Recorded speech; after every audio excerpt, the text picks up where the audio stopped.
a lot of work that needs to be done.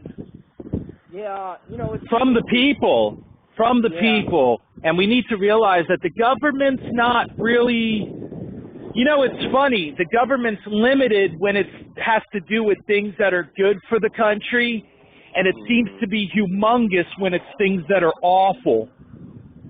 Yeah. Huge infringement on our lives. Yeah, it is. Yeah. And not for the good. Yeah. I don't think massive infringement can ever work toward good ultimately. And if it does work to any good, it's usually too much of a cost financially, There's no money in doing good for people. There's I'm finding that out, yeah. Yeah, exactly. Yeah. Exactly. And I think to do good, especially for country, you kind of need to risk your life, actually. Wow. What scares me even more than that is when you find them in very high political positions, positions of leadership. And what our country is going through right now, this is a perfect example. Mm-hmm. You have some very, very important decisions going on, whether they be in the political realm or the military realm. And I think what we're seeing here today is because of the push towards getting women into higher positions, and I believe that it's okay, let's just say places like the House of Representatives, the representative, I know we've seen a lot of women enter into that. Yeah. But, a place like the Speaker of the House, it's almost like, and I had mentioned this before, a woman can go rogue and there's something that doesn't allow anybody to truly reprimand them. You get a guy going rogue, you could throw him in jail. But not only that, but when men start seeing women rise up to these vice presidents and House of Representatives, this isn't a dig on women. This is a dig on men. And what it says is that man isn't capable anymore of going to higher positions.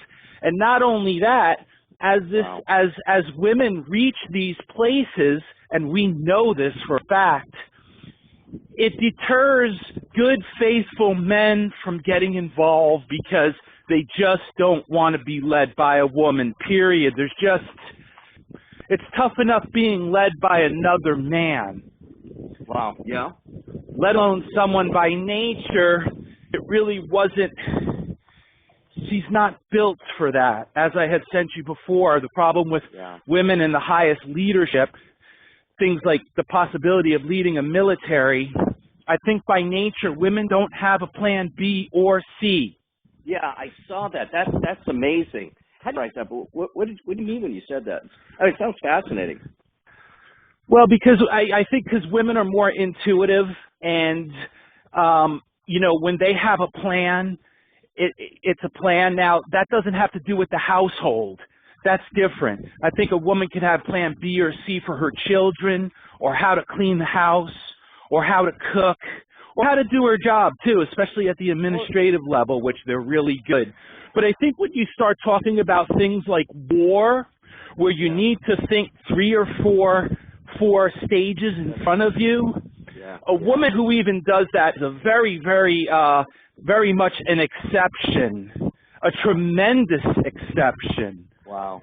A Joan of Arc style exception. Is that because they only move by intuition, or is that how they move? I mean, it's by nature don't plan. A lot of their duties are intuitive, so and they develop by intuition and habit, and so they do what they do.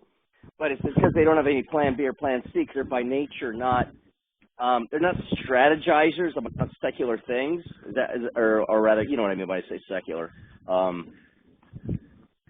And I don't believe the Creator put into them an idea of let's say, eliminating a whole country.